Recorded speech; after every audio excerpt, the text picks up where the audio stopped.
Really sure. Oh, we're using my Mac. We've been using my Mac for the last couple times, so we don't have to crowd into a microphone. But I couldn't figure out if it had started or not. But at any rate, welcome. Welcome. I'm gathering that it has started from. It looks like the lines are showing that it started, so here we are. Well, then here we are. It's another episode of Thoughts Explored, previously known as we fall asleep. I was going to say what we do in the shadows, but that's a movie. That's a entirely program. different. Well, and that's a program that we watch, right? I love that one. Yeah. So today, I mean, it has been a couple of months. It has been a week. It has been a day. It has been an hour. It's been a moment. It just continues. It's been really, boy, busy in such a mind-boggling way at times. Really since the pandemic overtook us, which was that like mid-March when everything here started just closing down seemingly overnight, March, and then, other things I think started piling onto that. So I think if you weren't already exhausted just by everything that was going on prior to the pandemic, the pandemic was kind of a nice little retreat. But now there still seems to be more. So I don't know that the pandemic was considered a retreat for many people. Were not. When I say retreat, I don't mean it like I'm at a spa. I mean like you are in retreat. You are in, in seclusion. Maybe seclusion is the word.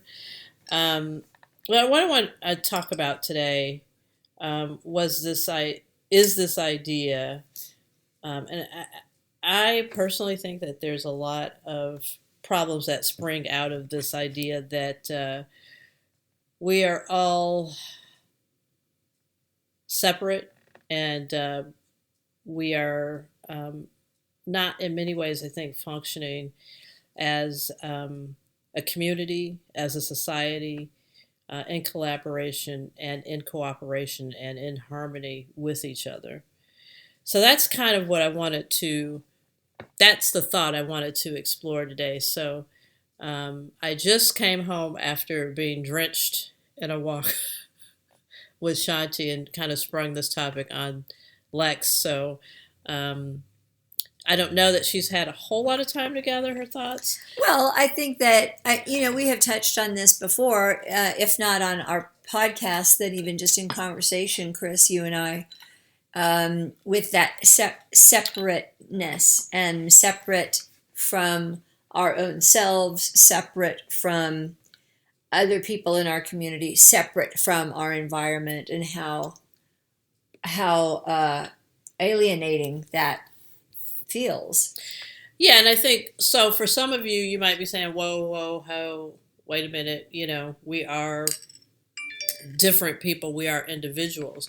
I think my point is more so that if we really had the understanding, and I say the collective we, if we really had the understanding that we are connected, then I don't think there would be the killing that goes on. I don't think there would be the torture that goes on because we would understand we're doing that to ourselves every time we think hateful thoughts or have hateful words to say for people. I mean, all of those things are just they're going to come back.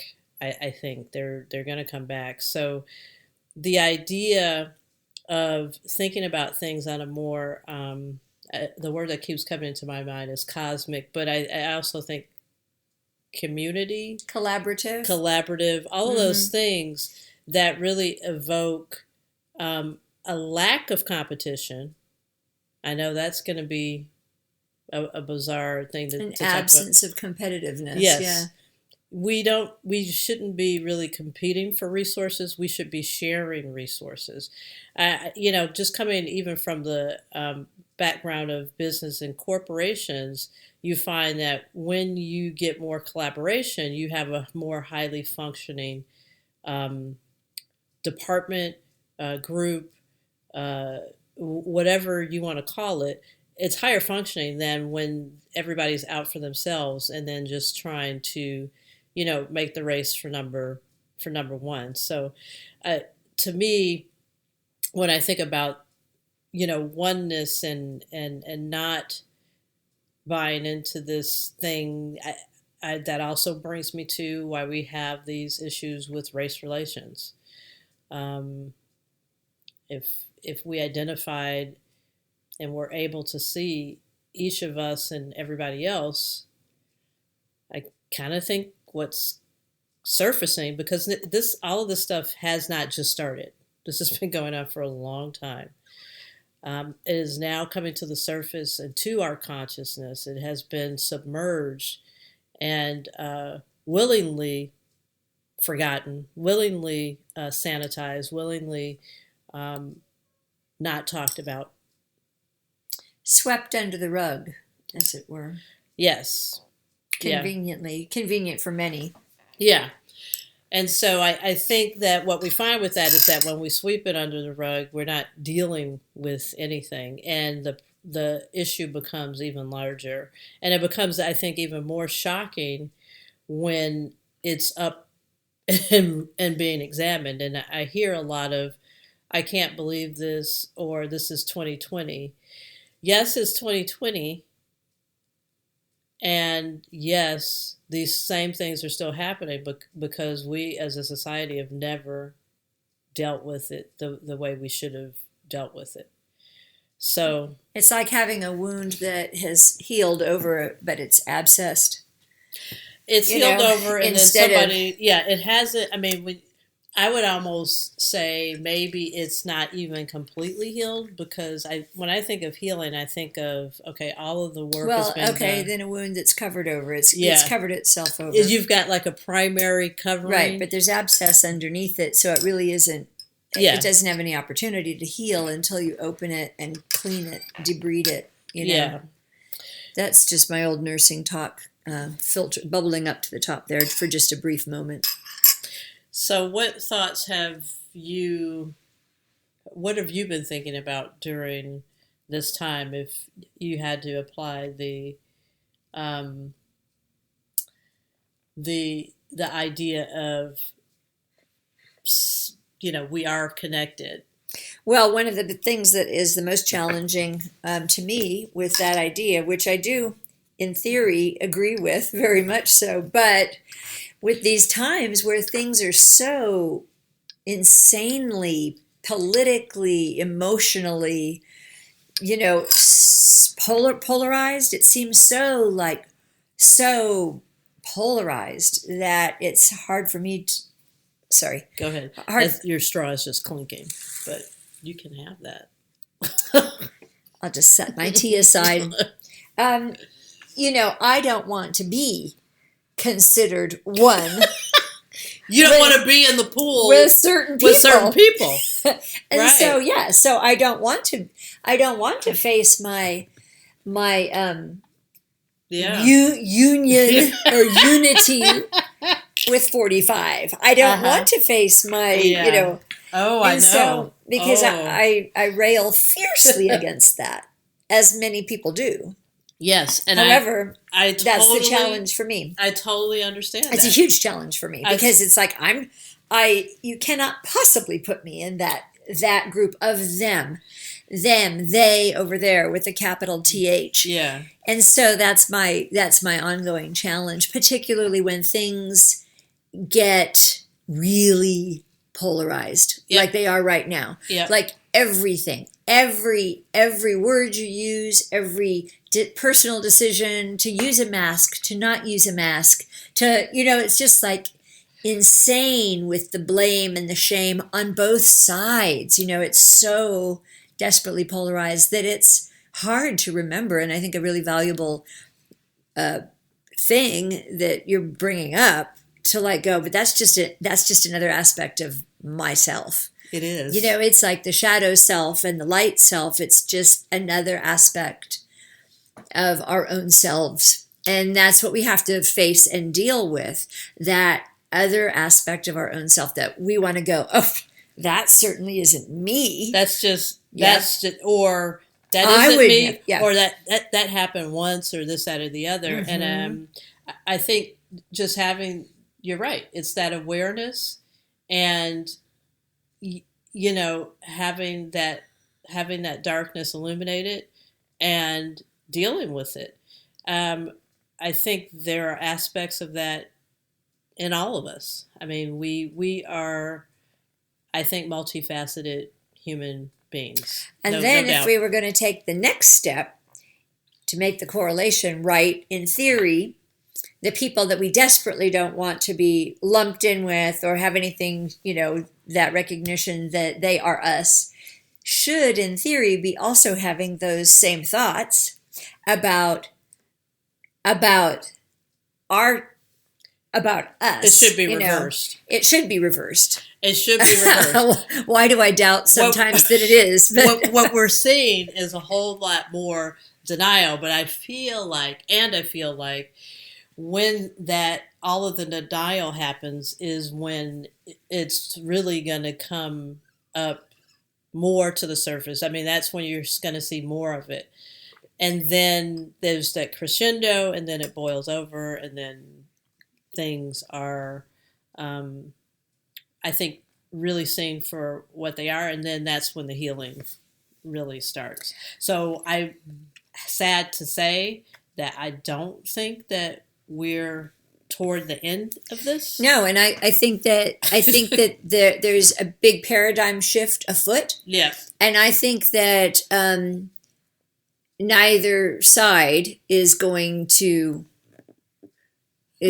concede, you know, graciously. I mean, I know that the expansive higher frequency is what I want to be the primary thing. Yep. But that, you know, and sort of wash away, or like you said, like shine the light. Yep. But that darker side is not going to go without a fight.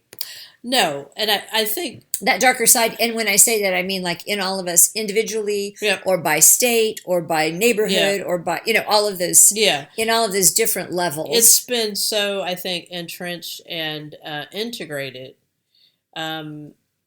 into everything. I mean, when you just, you know, people are all upset because some statues are being torn down. If you think about it in another way, were people who were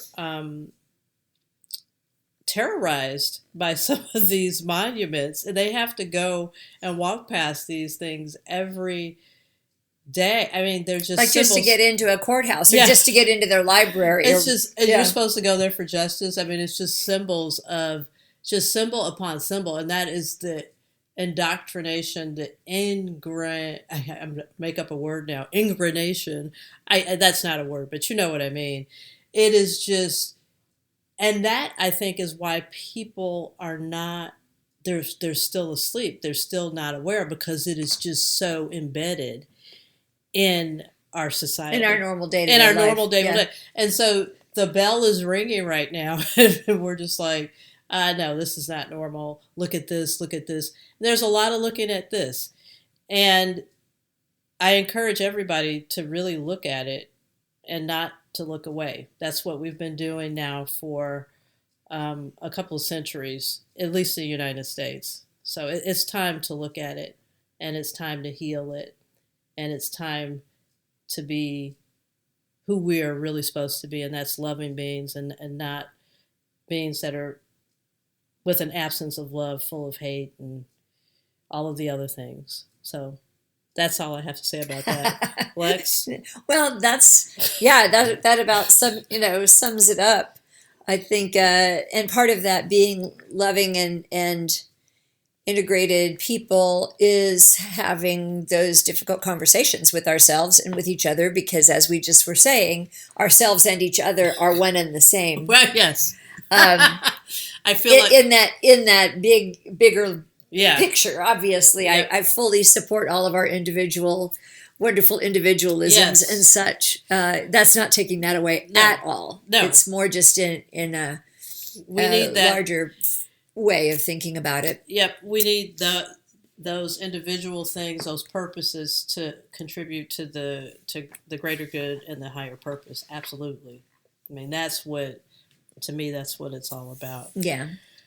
So, wow, I like that. I think that was a good. I had fun doing this one. I think that was a good conversation, and I hope it's thought provoking. I hope it reaches more people than our ones. I hope we continue along with this. Yeah. And we'll keep you posted on what we're doing and how we're doing, and yeah, we send our love and gratitude and gratitude. Yeah. Absolutely. I just had a funny thought. We could totally like publish outtakes. Oh, like totally all of the conversations that we literally have just here. We totally when we're not taping, but we talk in our house all the time. Chris and I do about such things and other things. Okay. Let's wrap it up. Yeah. Love you. Love you. Thanks for tuning in. Ciao. Bye.